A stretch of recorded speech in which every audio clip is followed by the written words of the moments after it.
What if a single briefcase could have ended World War II? What if one explosion, lasting less than a second, could have saved millions of lives? On July 20, 1944, that possibility became terrifyingly real. A bomb sat just feet away from Adolf Hitler. 10 minutes on the timer, one chance to change everything. But history doesn't always bend the way we hope it will. This is the story of the most dramatic assassination attempt of the entire war, the day when German military officers tried to kill their own Führer and seize control of the Nazi state from within. It was a plan born of desperation, courage, and the terrible knowledge that their country was doomed unless they acted, and it came within inches of success. The conspiracy didn't begin on July 20th. It had been brewing for years, hidden in the shadows of the Wehrmacht, whispered in coded conversations between officers who had once believed in Hitler's vision, but now saw him as Germany's destroyer. By 1943, the war had turned. Stalingrad had fallen to the Soviets. North Africa was lost. German cities were burning under Allied bombs. Millions were dead, and more would die with every passing week. Within this climate of collapse, a network of resistors emerged. At its center stood a man whose name would become synonymous with German resistance, Colonel Claus von Stauffenberg. Stauffenberg came from Swabian aristocracy, intelligent, idealistic, fiercely patriotic. He had initially supported Hitler's rise, seeing in the Führer a means to restore Germany's strength and pride after the humiliation of Versailles. But the war changed him. Serving as a staff officer in North Africa, he witnessed firsthand the brutality of Nazi policy, the contempt for human life, the systematic cruelty that had become the regime's defining characteristic. Then came Tunisia, April 1943. An Allied aircraft strafed his vehicle. When the smoke cleared, Stauffenberg had lost his right hand, 2 fingers from his left hand, and his left eye. He spent months in recovery, enduring agonizing surgeries and rehabilitation. Many men would have been broken by such wounds, but Stauffenberg's resolve only hardened. He became convinced that Hitler had to die, and that he was one of the few men who could make it happen. By late 1943, Stauffenberg had joined a clandestine group of conspirators, centered around General Henning von Treschow, at Army Group Center on the Eastern Front. Treschow was one of the earliest and most committed resistors. He had already tried to kill Hitler once in March 1943, by placing a bomb disguised as a bottle of Cointreau on the Führer's aircraft. The device failed to detonate. Hitler survived, as he always seemed to, by chance or fate, or the devil's own luck. For the conspirators, failure only sharpened their determination. They knew time was running out. Every week the war continued. More German cities burned, more soldiers died in frozen trenches, more civilians perished in camps and bombing raids. Their goal was clear but complex. Hitler had to die, and power had to be seized immediately afterward, before the Nazi apparatus could react and crush them. They planned to use Operation Valkyrie, a contingency plan designed to mobilize the reserve army in case of internal unrest, as the mechanism of their coup. Under the guise of responding to a supposed SS uprising, the conspirators would take control of government buildings, communication centers, and SS command structures across Germany and occupied Europe. The key was speed and coordination. But for all their careful planning, they lacked one critical element: proximity to Hitler himself. The Führer was one of the most heavily guarded men on earth. Few were allowed near him, and most who were had proven their fanatical loyalty beyond question. Security had tightened even further after Stalingrad, as Hitler withdrew into paranoia and isolation, spending most of his time at his Eastern Front headquarters, the Wolf's Lair, deep in the forests of East Prussia. Stauffenberg's appointment in June 1944 as Chief of Staff to the commander of the Reserve Army gave the conspirators their opportunity. His position required him to attend briefings with Hitler to report on Reserve Army readiness and personnel. For the first time, one of the plotters could place a bomb beside the Führer himself. The plan was set in motion in mid-July 1944. The Wolf's Lair was a fortress compound, surrounded by minefields, barbed wire, bunkers, and multiple security checkpoints. Every Thursday, Hitler held a military conference there with his senior staff to review the situation on all fronts. Stauffenberg would attend these briefings. It would be during one of these meetings that he would strike. On July 15, Stauffenberg carried the bomb to the Wolf's Lair, concealed in his briefcase. But the meeting schedule changed unexpectedly. Heinrich Himmler, the SS chief, was absent, and the conspirators wanted both men dead to prevent Himmler from seizing power. Stauffenberg could not activate the device in time. Furious but undeterred, he returned to Berlin and prepared for another attempt. 5 days later, on the morning of July 20, 1944, everything came together. Stauffenberg boarded a Heinkel aircraft at Berlin's Rangsdorf airfield, bound once again for the Wolf's Lair. In his briefcase he carried 2 British-made plastic explosive charges, each weighing about 1 kilogram, and pencil detonators designed to trigger after approximately 10 minutes.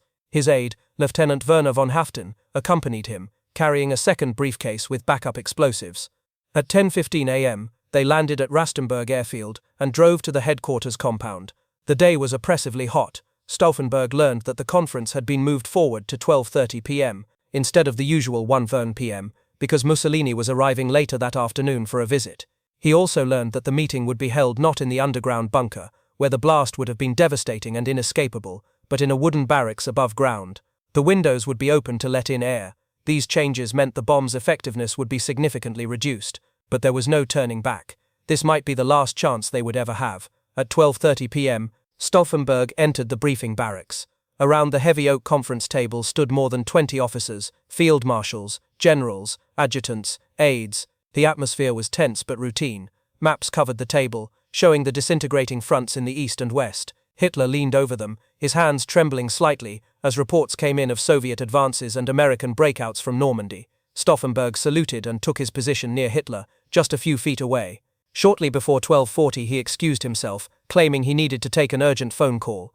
In a nearby anteroom, with Haften's help, he armed one of the explosive charges. Using his remaining hand and his teeth, he crushed the glass vial in the pencil detonator, releasing acid that would slowly eat through a thin wire. When the wire broke, the firing pin would be released, triggering the detonator and the main charge. They had planned to arm both bombs for maximum effect, but time ran out. Someone knocked on the door, urging Stauffenberg to hurry. The briefing was already underway, and his report on reserve army strength was needed. As the acid began its corrosive work, Stauffenberg placed the armed briefcase under his arm and returned to the conference room. He set it down under the table, close to where Hitler stood, just beside one of the thick wooden support legs. He positioned it carefully, then he excused himself again, claiming another phone call, and left the room. At 12:42 p.m., he and Haften began walking quickly toward the outer security perimeter, making their way toward their waiting car. They had barely cleared the inner checkpoint when the bomb exploded. The blast was tremendous. It tore through the wooden barracks, collapsing the roof and blowing out all the windows. Smoke and debris filled the air. Stauffenberg, seeing the explosion from 200 meters away and hearing the screams, was certain no one inside could have survived. Believing Hitler dead and the mission accomplished, he and Haften drove rapidly to the airfield, bluffed their way past confused guards, and boarded their aircraft. By 1:15 p.m. they were airborne, flying back to Berlin to initiate Operation Valkyrie and seize control of the government. But inside the shattered barracks, the impossible had happened. Hitler was alive. The heavy oak table leg had shielded him from the full force of the blast. An officer named Colonel Heinz Brandt had also inadvertently saved Hitler's life. Moments after Stauffenberg left the room, Brandt, finding the briefcase in his way, kicked it further under the table, to the opposite side of the thick wooden support. When the bomb detonated, the table leg absorbed much of the explosion's energy. Hitler was thrown to the floor, his trousers shredded, his right arm temporarily paralyzed, his eardrums ruptured, but he was alive and conscious. 4 officers in the room were killed: Brandt, General Gunther Korten, General Rudolf Schmundt, and stenographer Heinrich Berger. Several others were severely wounded. But the man the conspirators had sacrificed everything to kill had survived by mere inches. Here's something worth considering. What if the meeting had been held in the bunker as scheduled? What if Brandt hadn't moved the briefcase? What if Stauffenberg had managed to arm both bombs? Would Hitler have survived then? And if he hadn't, what world would we be living in today? What followed was a desperate race between action and disbelief. In Berlin, the conspirators moved quickly, not yet knowing Hitler had survived. At the Bendler block, the military headquarters in central Berlin, General Friedrich Ulbricht activated Operation Valkyrie at 4 p.m., sending coded orders to Wehrmacht garrisons across Germany and occupied territories. The orders claimed that Hitler had been assassinated by rogue SS elements and that the reserve army was to take control of the government to restore order. For several crucial hours, the plan appeared to work. Communications were disrupted. In Paris, Vienna, and Prague, local commanders began arresting SS and Gestapo personnel, assuming the orders were legitimate. In Paris, the military governor of France ordered the arrest of over 1,100 SS officers. The coup was unfolding. Stauffenberg arrived at the Bendler block at 4:30 p.m. and announced confidently, "Der Führer ist tot. The Führer is dead." His certainty convinced many wavering officers to commit to the coup. For a few precious hours it seemed possible that the conspiracy might actually succeed. But at the Wolf's Lair, chaos had given way to furious clarity. Within an hour of the blast, radio communications confirmed Hitler's survival. By 5 p.m., he had received Mussolini as planned, showing himself to his Italian ally to prove he was unharmed. Photographers documented the moment. Hitler's torn uniform, his pale face, his right arm in a sling, but very much alive. The propaganda value was immediate and devastating to the plotters. The Nazi regime moved swiftly to seize back control. Joseph Goebbels, the propaganda minister, was in Berlin and quickly realized a coup was underway. He contacted the Führer headquarters and confirmed Hitler's survival. By early evening, he was broadcasting the truth over German radio. The Führer lived, and traitors were attempting to overthrow the government. At the Bendler block, confusion spread through the Reserve Army Command. Officers who had begun following coup orders hesitated. Some suspected a trap, some feared they had been deceived. General Friedrich Fromm, commander of the Reserve Army, who had known about the plot but remained non-committal, now saw his chance to save himself. He declared that Stauffenberg and his fellow conspirators were traitors and ordered their arrest. By 10 p.m. the coup had collapsed completely. Loyal SS units surrounded the Bendler block. Gunfire erupted in the courtyard as some officers tried to resist. Stauffenberg was shot in the shoulder during the brief firefight. The conspirators were quickly subdued. Fromm, desperate to eliminate witnesses to his own complicity, ordered immediate executions. Shortly after midnight, on the night of July 20th to 21st, Stauffenberg, Haften, Ulbricht, and 2 other officers were taken to the courtyard under floodlights and executed by firing squad.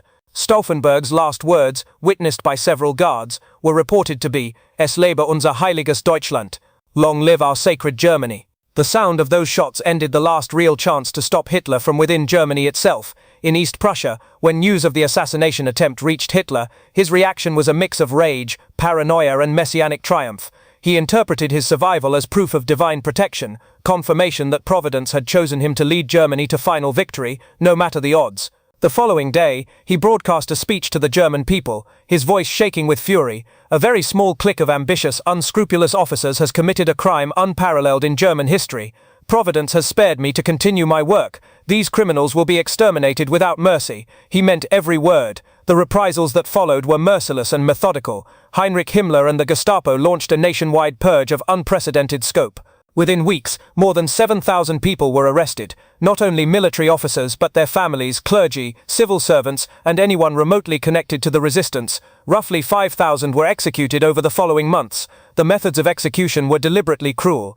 Many conspirators were strangled slowly with piano wire, hung from meat hooks in Plötzensee prison. Hitler ordered the executions filmed so he could watch them personally. The footage, mercifully lost or destroyed after the war, was reportedly shown to him repeatedly. The conspirators' families were punished under Sippenhaft, the principle of kin liability. Wives were imprisoned. Children were taken to orphanages under false names, stripped of their identities. Stauffenberg's pregnant wife, Nina, was arrested but survived the war. His brother Berthold, also involved in the plot, was executed on August 10th. General von Tresco, still on the Eastern Front when news of the failure reached him, chose to kill himself rather than be captured and tortured. On July 21st, he walked into no man's land and detonated a grenade.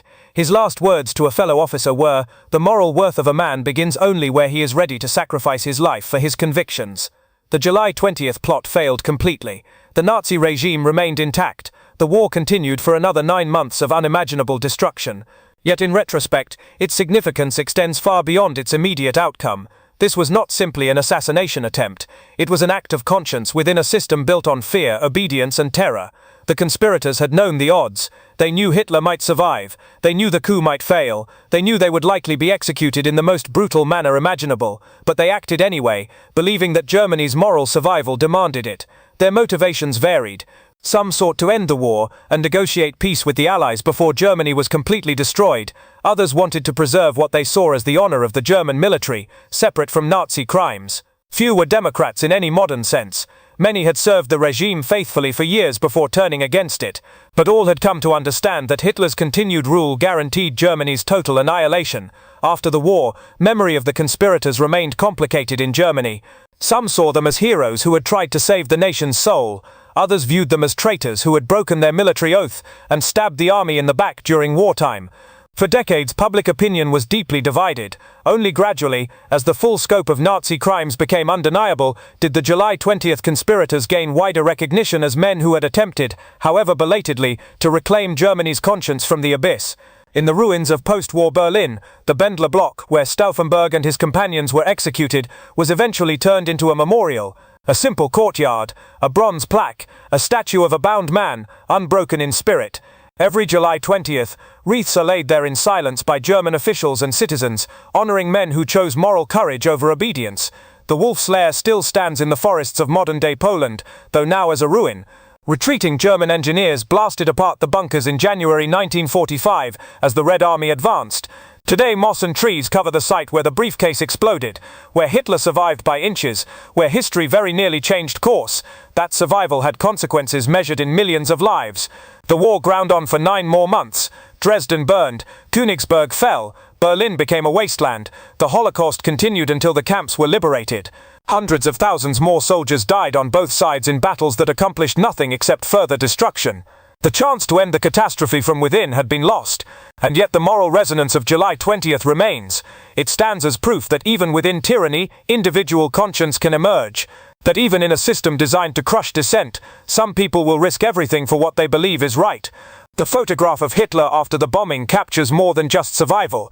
His uniform torn, his face pale, his arm injured but his eyes fierce. It marks the moment when his own officers, men who had sworn oaths to him, had tried to destroy him. It shattered the myth of unanimous loyalty that the regime had carefully constructed. For the first time, the enemy had come from within the inner circle itself. Joseph Goebbels, ever attentive to narrative control, ordered Stauffenberg's final words erased from official transcripts. "Long live our sacred Germany" could not be allowed to echo in a nation still under Nazi control. Such words might inspire others. They might suggest that patriotism and resistance to Hitler were not contradictory. But the words survived anyway, passed along by witnesses, recorded by historians, remembered by those who understood what they meant. In the decades since, historians have debated whether the July 20th conspirators could have succeeded even if Hitler had died. The Nazi state was vast and deeply rooted. The SS and party structures were intertwined with every level of German administration and society. Himmler, Goering, and other Nazi leaders would have fought for power. Chaos might have followed rather than immediate peace. The Allies had already committed to unconditional surrender at the Casablanca Conference in 1943. They might not have negotiated with a post-Hitler German government, fearing it was simply a ploy to split the alliance. The war might have continued regardless, but we'll never know for certain. History doesn't offer second chances or alternative timelines. We can only study what actually happened and wonder what might have been. What we do know is this: on July 20th, 1944, a small group of German officers tried to kill their own dictator and seize control of their government to end a catastrophic war. They came extraordinarily close to succeeding. A briefcase sat beside Hitler for several minutes. A timer counted down. An explosion ripped through a conference room, and Hitler survived. By inches, by the thickness of a table leg, by pure inexplicable chance. Those inches meant 9 more months of war. Millions more deaths. The complete destruction of Germany as it had existed. The Holocaust continued to its bitter end. The Eastern Front collapsed in blood and chaos. Berlin fell to the Red Army in brutal street fighting. All because a briefcase was kicked a few inches to the wrong side of a table leg. The July 20th plot didn't end the Third Reich, but it proved that within the heart of Hitler's own military, not everyone had surrendered their humanity or their conscience. And in that sense, it remains one of the few moments in that dark era when Germany tried, however desperately and tragically, to save itself from itself. The conspirators failed, but their attempt endures as a testament to the possibility of moral courage, even in history's darkest moments. Sometimes courage means knowing the odds are against you and acting anyway. Sometimes it means sacrificing everything for a principle. Sometimes it means trying to do the right thing even when success is unlikely. On July 20th, 1944, a briefcase held 2 pounds of explosives and the weight of history itself. It detonated exactly as planned. But history, stubborn and cruel, refused to change. And the question remains, haunting and unanswerable: what if it had?